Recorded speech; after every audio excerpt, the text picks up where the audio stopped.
So I'm asking, is gender parity in senior leadership roles a reasonable mandate? And what might be the consequence or byproduct of driving towards such a goal? I'm also going to take another deep dive into woke culture, where apparently timeliness should be taken more seriously. And I myself have coined a new word. All of that coming up and more here on Think Lucid.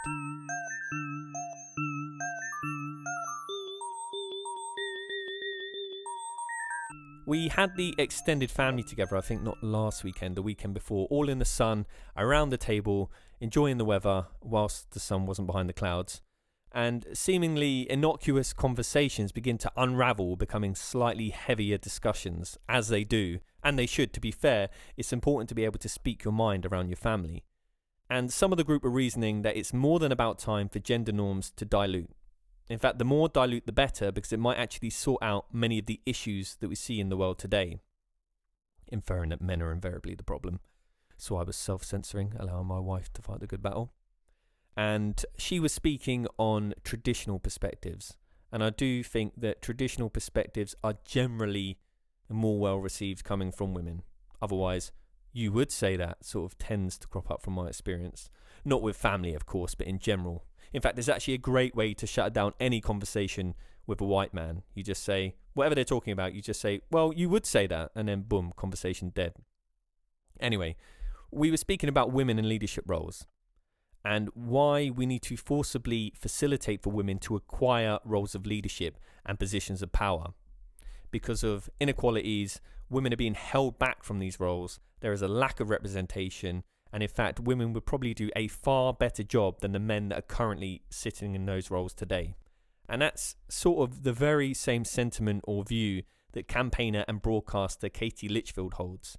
She believes that a 50-50 gender split in global executive roles and in committees is the only goal that matters. That's a quote from her. Now, for sure, in some instances, that is, of course, true. There are many women out there who are very well suited to executive and senior leadership roles, and undoubtedly there could perhaps be more representation for these women. But, trigger warning here.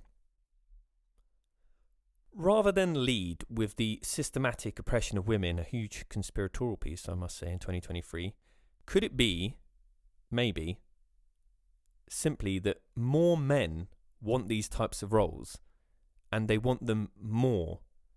Is there a huge lack of representation, or is there actually just untampered with representation which naturally skews towards men? And so a 50-50 split is a bit of a speculative goal. Now, this is just an alternative way of looking at things, and I would actually say it's a less divisive way of looking at things, which I'll go into more detail on in a bit. But I've previously spoken on why corporations drive campaigns of diversity and equity. Effectively, they're trying to look altruistic to increase their brand equity, and it's all based on BlackRock's ESG scoring. Now, strictly looking at this from a male to female ratio perspective, knowing that many companies are driving towards this 50% representation of women in senior leadership roles in the coming years, it strikes me that men and women tend to be, how can I put this? Men and women tend to be more well paired to different tasks and roles, generally speaking, because generally speaking, we have differing temperaments and attributes. And that's not primarily because of societal norms and expectations, as is often argued, but it's actually because of biological makeup, which impacts muscle mass, bone density, height, even general perception. In fact, hormones alone change gene expression, they change behavior, and they change our sensory systems, which impacts our reaction and our outlook on situations. In fact, it pretty much forms our entire reality. Men are higher risk takers, they're more assertive and they're less agreeable. Women are more empathetic, they're higher in conscientiousness, and they're higher in anxiety and neuroticism, negative emotion. Now, this isn't my opinion if you're triggered. This is what the data suggests or indicates, and that's across many species. You see it across the board. So if you're triggered, I would say look at the data. Feingold 1994, Schmidt et al. 2008, and there are many more. They all sort of show the same thing. Differing traits have evolved as mechanisms for survival, which I guess in today's world we would probably refer to as masculine and feminine traits. Men's lean towards the overt, so competition and leadership to evidence status, and women's lean towards covert behaviours, so bonding of community to try to manifest a caring and safe environment. And in the modern day, that reveals itself in our decision making and our wants and needs from life, how we feel fulfilled. But apparently, it's ignored in societal expectations that are currently projected onto both men and women. If you look at what we're told on a day-to-day basis, women are programmed to be strong, independent, career-minded individuals, and men are told to be softer, more emotional, but also career-minded individuals. There's actually no real focus on family. Now, I want to be clear, I'm not saying that women shouldn't be leaders. In fact, the best boss that I've ever had in my career to date was a woman. I'm just saying that 50% as a goal is a bit of a rudimentary split, and it's probably most likely not optimal. And now, of course, I know that we have a 50-50 split in terms of general population, but actually far less women want these roles because their best attributes are actually better utilized in other areas. And that's not oppression. The data actually suggests also that women feel far less fulfilled than men do in these roles. And now I know it's unpopular opinion, but maybe there's actually more important roles in life that women can take, that only women can take. Now look, we don't see Task Force mandating that 50% of all builders, laggers, hod carriers, you name it, fill in the gap with physical arduous tasks, be fulfilled by women by 2030, because it's impractical. Without men in these roles, the infrastructure would soon be cracking at its seams. And that's not because women aren't capable of doing these tasks, of course they are. But out of practicality, out of efficiency, it's clear to see why men would be better suited to these roles. It's simple genetics. And of course, to be fair, women don't actually want these roles. They don't want them because who on earth would want them? Who wants to be out in the freezing cold whilst it's pissing with rain, with icy winds smashing into your face? Nobody. But someone has to do it. And in the same way, managerial roles and senior leadership roles, women tend to actually prefer operational positions because in these roles, there is more of a sense of community and it lends itself to their best attributes. And when you look at the evolution of egalitarian behaviour, Boehm 1999, we can see that men are wired to compete for high status roles because it proves aptitude in the important areas to us. We want to be high status or high ranking individuals because high ranking individuals have access to greater resources. They're less likely to die from predation or starvation, and they're far more likely to leave living offspring. Women's hierarchical structures don't actually operate in the exact same way. Benevolence, altruism, and universalism, these are all far more critical to status and overall success. So, to convey this sort of notion that lower levels of representation within senior leadership roles for women is founded on systematic oppression in 2023 is a bit of a disingenuous argument. And that's exactly why Katie Litchfield's TED Talk on this non-problem, pushing this idea of a 50-50 split, didn't attract more than a few hundred views. It sort of makes sense, right? Women are fed up of being told how to be a successful woman.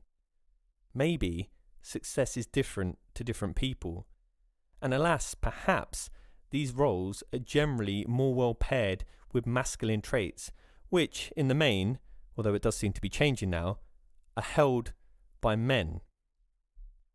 Many people like the idea of going into one of these high-powered roles, but they don't actually have the characteristics, the ultimate tunnel vision, or the determination required to make it to such roles. And that isn't a bad thing. Look, not everyone can be a footballer, a pro footballer. Not everyone can be a Navy SEAL. And not everyone can actually be a mother, which is the overriding issue in all of this. Now, of course, some women will make exceptional VPs and other senior roles of leadership, probably wielding an arsenal of masculine traits. But that's not my argument or my point. What I want to know is, what might be the consequence of persuading masses of women to drive towards high-status careers as a medium for happiness, convinced of a plot of patriarchal oppression? Well, firstly, clearly a dislike for men, surely. Inevitably, you'll work more hours, put work first, practice improving your masculine traits, becoming less agreeable, more assertive, more dominant, and perhaps sacrifice the biggest role of all, becoming a mother. Somehow, our generation has been convinced that a career should come first. Women should be competing against men to prove how strong and how independent women are. Family, well, maybe that can come later. New wave feminism has created masculine, money-orientated, I don't need a man boss bitches, and has stolen from women the greatest gift of all, giving birth. Something that only women can do. Also, you can pay taxes, miss your children growing up, if you have them, and inevitably create confusion in your relationship as both you and your partner try to be the leader. Men innately and women having been coerced to develop masculine traits by feminism. We're taught to reject men as leaders because it means they're a misogynist. And if a woman lets a man lead, well, then she's weak, isn't she? Even though, if you just ask women, ask them about their relationship, they would say they prefer the man to lead. While simultaneously saying, well, you need to be more caring and emotional, just to ensure that the man is completely confused, doesn't know what to do, and is lost in himself. And also, that just makes him become less attractive to the woman. In fact, completely unattractive because he's not being dominant anymore. No wonder the modern family is broken and divorce rates have gone through the roof, because progressivism and feminism has been the death of the modern family. The more emphasis that these movements have put on independent, strong women, the more unhappy women have actually become. There's a study called The Paradox of Declining Female Happiness, and it clearly shows that women have been on a steady decline of overall fulfillment and happiness since the 1970s. And they are the most depressed they have ever been in history now, despite the greatest equity ever seen in history and the highest earning power ever seen. And what do we see in correlation with this increased depression? Lower birth rates and smaller families. Women are settling down far later with less time to spend building a family. So I'm saying having both sexes drive towards stressful, time-consuming careers probably isn't the optimal solution for a family. Unless you're the government, because then that means you get double the amount of tax, doesn't it? And it pulls the emphasis away from the family and towards money-orientated consumerism. And now what do we see? We see population collapse on the horizon. In the 1950s, the average births per woman was 5, and it now sits at 2 and is expected to continue to decrease in the coming years. And this is because of childlessness. Most women who are having children are having the same number of children that they would have in the 50s, but actually far less women are having children now, which is causing a significant decay in the average. There are far less people in the younger generations. And studies show that 80% of women without children had actually planned to have children, but they were waiting for the right time. After education and after developing their career to a point of satisfaction. But the right time never came. And so now we see a population heavily weighted to older people, and now the smaller, younger generation is having to care for a significantly larger older generation. And what does that mean? Well, it means higher taxes and more time spent working. And it's only going to get worse in the coming years. Population collapse is a major issue that's beginning to unravel across the globe. And so a byproduct of gender equity and parity actually seems to be fewer and fewer children and higher rates of depression.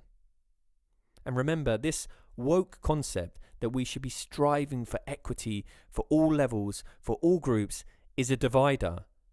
It has no end. Because once you start to categorize people into groups, you pitch people against each other. First, it's men and women. And then it's different races. And as such, more subgroups appear and appear and appear. And then even smaller groups manifest and appear. And more underrepresented or marginalized people appear and appear and appear. And it's a never-ending spiral of subsets that manifest so that everyone can focus on work and how different we are. And it's a divider, so we can be divided. And I want to be clear, I'm all for equality, absolutely, but equity is a weapon to divide. Maybe it'd be better to tell people they can, rather than make people feel like they must. Rather than tell companies they need to impose mandates. Maybe we shouldn't actually demonize motherhood. The data would actually suggest we need to actually encourage it massively. And maybe we need to start to facilitate for people to find fulfillment how they see best, without pitching groups against each other. Rather than this constant bombardment of boss bitches who are career women who had no children but are super happy, where it's implicit that motherhood is suboptimal. We need to think of the consequences of all of this. But that's how these woke campaigns operate. Some wise overlord is sitting there saying, no, you know what, I think the lack of women in leadership roles is the major issue today. But actually, the more women that go into leadership roles, the smaller the family gets. Yes, but you know what, they'll be happy because they'll be independent. Well, actually, women are more depressed than ever before. Well, they've got more money than ever before. Yeah, they have more money, but you're also taxing them more, so you're getting more money. Yeah, well, we need to tax them because they're not having children, and the generation is getting older and older, and the newer generation is smaller than ever before. Yeah, but that's because you're making everyone work, so they can't have family. Well, it's up to them, isn't it? Look, I feel that we're just a little bit lost right now, and we've lost what are the important things in life. And I think it's based on expectations that society is setting on everyone, rather than allowing us to actually follow our own instincts. And I actually stumbled across this piece from Red Balloon work, which pretty much sums up where I think we are in society today. Check this out. When I grow up, I want to work for a woke company, like super woke. When I grow up, I want to be hired based on what I look like, rather than my skills. I want to be judged By my political beliefs. I want to get promoted. Based on my chromosomes. when I grow up. I want to be offended By my coworkers. And walk around the office. On eggshells. and have my words policed. By HR. Words like Grandfather. peanut gallery. Long time no see. No can do. When I grow up, I want to be obsessed with emotional safety And do workplace sensitivity training. all day long. When I grow up, I want to climb the corporate ladder. just by following the crowd. I want to be a conformist. I want to weaponize my pronouns. What are pronouns? It's time to grow up and get back to work. Now, for those of you who are thinking, the next generation will figure it all out, I wouldn't be so sure. Prime examples of our confused woke society often turn up in the younger generation. For instance, this delightful young girl who's trying to find herself a job. So I just got yelled at for asking a very reasonable question. So I'm applying to go somewhere, and I just wanted to know, are there accommodations for people who struggle with time blindness and being on time, And then the person I was with interrupted and acted like I was asking something else, and then when we were done, they actually started yelling at me and saying that accommodations for time blindness doesn't exist, and if you struggle with being on time, you'll never be able to get a job. And then they're like, your stupid generation wants to destroy the workplace. And yeah, I think that a culture where workers are just cut off because they struggle with being on time when there's other solutions that we can look to. I think that just anybody who thinks it's okay to just treat people like that, yeah, that culture needs to be dismantled. And then I asked that person, how can you feel good about yourself upholding this kind of system? And then to think I'm entitled. No, if people think it's okay to treat others like this, that's entitlement. To think you're entitled, of course not. It's an absolutely reasonable concern. It must be horrific suffering with such an ailment. I mean, I know because I've caught it myself a few times after a night out. But alas, I have found accommodations for you. Here is a clock. It can be found in most generic stores and it's available since, well, the 1400s.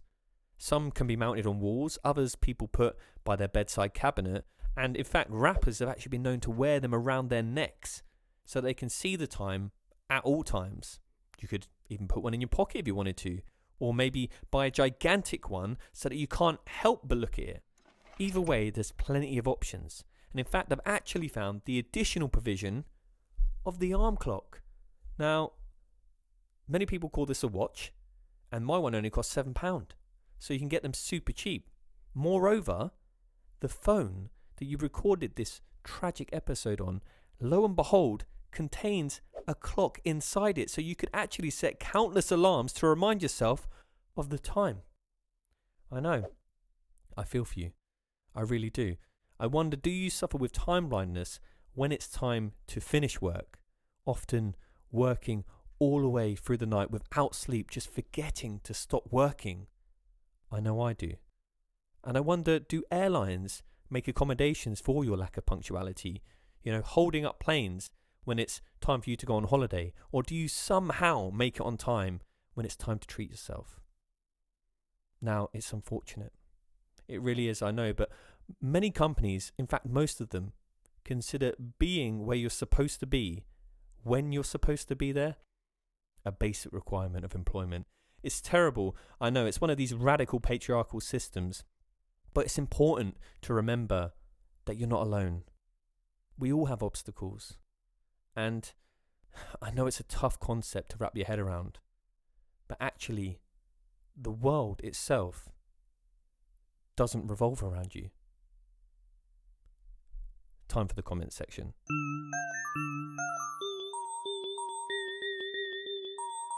So, related to the schoolgirl in the UK who identifies as a cat, Brody says, I used to pretend I was a soldier when I was younger. Would they draft me? Yeah, no, exactly, Brody. This is exactly where we've got to now, where we should be affirming young boys who believe themselves to be action man by sending them to war. This is the sort of craziness that these teachers are sort of pushing out into the world. It's absolutely absurd, but unfortunately, I think it's going to get worse before it gets better. Wes says on the same topic, sad that kids are now smarter than their teachers. When I listened to this the first time, that's exactly what I was thinking. I thought, how on earth do we have a teacher, a grown woman, who believes in cat people? And we have 13-year-old girls trying to correct her, and she's not understanding. At least, I guess, the positive that we can take from it is that there are still some parents out there who are bringing their children up with values and understand critical thinking and gender. So at least that's a positive to take from it. On the Dylan Mulvaney and Nike collaboration, Dusty Love, I think it's Dusty Love, it's spelled a bit odd in a weird way. Dusty Love left me a bit of a dusty comment, to be fair. Says, it's a bit weird of you to be obsessed with someone who you believe to be a man's downstairs. Now, Dusty, perhaps English isn't your first language, say no more. But obsessed, I would say, is a tad overzealous. Nevertheless, as a social commentator, I'm sure I will comment on Dylan Mulvaney again because he is an attention seeker and he has massive influence in pop culture. And as I've previously said, it's important to create open discourse, not simply a one-way street as I guess you would like it. Why is it that when I make a short video that is pro-women, I'm obsessed, but when every single company, film, advert, politician, you name it, virtue signals to the alphabet mafia, it's okay? It's funny how that works, isn't it? In the same comment section on the same video, it sort of popped off with a bit of a back and forth with a nameless alarm, of course nameless, who says, "Why do you even care?" And then 404 replies, "More about the lack of athleticism than anything else," which is a fair point. The nameless alarm, very alarmed, says, "With the misgendering, it's absolutely nothing to do with athleticism." Wrong. 404 then replies, "Not all people know the correct way of addressing all different types of people. Simple as that, really." And then the alarmist replies, "Don't be silly. He knows exactly what he's doing." Now, firstly, you may have just misgendered me. But let's get to your points. First of all, I care about this because, as stated before, these marketing campaigns impact people's perception of societal norms. And so I think it prudent to understand the content and consequence of such content so that we can understand what's going on in the world. And despite what you might think, it really does make a difference. And yes, there's clearly not an athletic muscle in his body. And so personally, I do think it would make sense to have a woman or even a sportswoman or athlete in that position rather than him, because ultimately it's for women's clothes. So it's a no-brainer. Otherwise, we then have women losing out on sponsorship deals in their own sector, which I would say is sexism. And with regards to the misgendering, I don't play that game. You just did it to me, for all you know. I have no problem with trans people, and I do believe there are people with gender dysphoria. Of course, I do believe that. But that doesn't mean to say I suddenly believe that Dylan is magically a woman. I believe he may believe he's a woman, which is different, but he also still looks like a man. So it is what it is. And I'm not required to adjust my language because someone else has some sort of psychological issue. This isn't the standard that we should be setting. Otherwise, you just get cat people in schools. And I usually refer to people, to be fair, by their name or how I visibly see them. And someday I may well come across a trans woman who strikes me as a woman, and I would then probably refer to them as a she, at which point they'll probably turn around and say, "Oh, you've misgendered me, I'm a Z, or a Zay, or a Zer," or whatever it might be whenever it happens, because the whole thing seems like a bit of a myth. It's getting a bit absurd with everyone pandering to unwell people's feelings. Meh.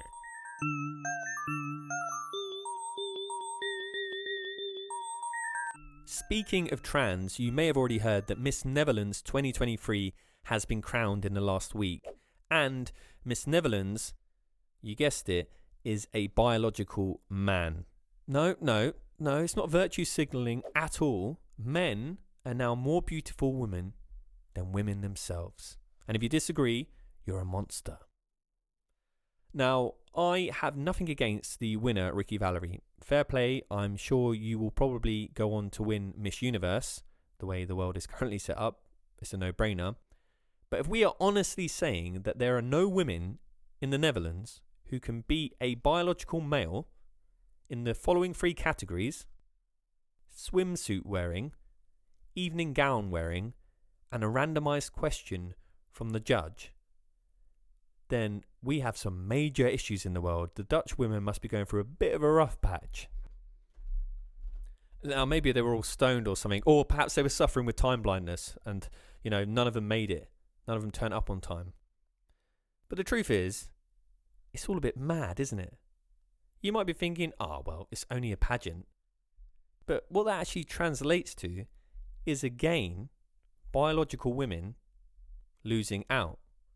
For instance, the winner of Miss Universe will receive untold numbers of beauty-related products and gifts and discounts, a number of sponsorship deals, and $250,000 in cash and an apartment in New York.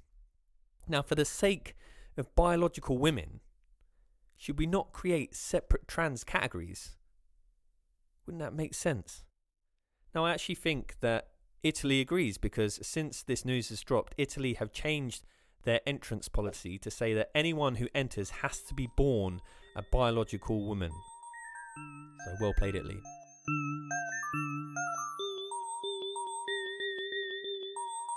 And so I would like to finish with this. Being that language is ever evolving, I would like to coin a new word. Transogyny.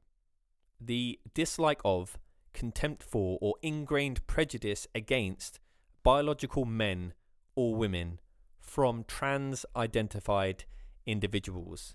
And if you would like an example of this, here you are. This is what I mean when the transphobia just comes out. The audacity and just the arrogance for cis women to believe that they own periods, that they own womanhood. You don't. Okay, you don't own periods. You don't own womanhood. You experience both, and both are different for every person. But as a cis woman, it doesn't belong to you, so you can't gatekeep it. Like, hello? Yes, you've just listened to a trans woman, a biological man, explain how biological women do not own periods or being themselves, which is a woman. Now, this stinks of misogyny to me, and so I'm going to come right back with some mansplaining just to even it out a bit. Now, going by your rules, the trans ideology infers that sex and gender are non-related. One is rooted in biology and physiology, reproductive organs and chromosomes, etc., and we call that sex, male and female. And the other is a social construct, man and woman, which therefore would explain how you can be born a biological male, but actually be a trans woman if you feel. However, even conceding to this deluded logic, a biological female, by your own logic, would still be the owner, which is a terrible way of putting it, of periods. Because periods, well, that's slang for the menstrual cycle, which is a biological process which only happens to biological women. Period. Pardon the pun. So these activists are now lost in their own waffle. Now, of course, biological women are the gatekeepers of periods because they are the people that have them. But it goes deeper than this because we now have sick individuals who want to take womanhood away from women. Listen to this. I want to be the first trans woman to have a successful uterus transplant, ovaries and eggs included. And I want to be the first trans woman to have an abortion. I will let a doctor who has successfully transplanted a uterine complex before cut the organs out of a willing, healthy, transmasculine donor, place them in my body. I will devote myself, heart and soul, to their aftercare. I will have as much gay sex as it takes, with as many trans women as it takes, and let the transphobes and homophobes scratch their heads, wondering what to make of it. And I want to be the first trans woman to have an abortion. Yes, you've just listened to, again, a biological man say that he wants a uterus so that he can have an abortion. Now, this can only be described as a mentally ill man to be striving towards a slew of operations which will probably be covered by the taxpayer so that he can fulfill some sort of sick fantasy to spite the general public. What on earth is going on in the world? This is where we are at. Is it not time to reflect more deeply on the social contagion before it gets any worse? Why is it that legacy media doesn't say anything about this? Why is it that this sort of stuff doesn't get taken down from being online? It stays up online and it influences more younger people. This is absolutely crazy. But I want to finish on a positive. I want to say thank you so much for all of your support, for tuning in, whether it's Instagram, YouTube, TikTok, iTunes, Spotify, the lot. I really appreciate it. Please continue to listen and watch however you're tuning in. Thank you for sharing the podcast as well. I really appreciate it. Peace, guys. Think lucid.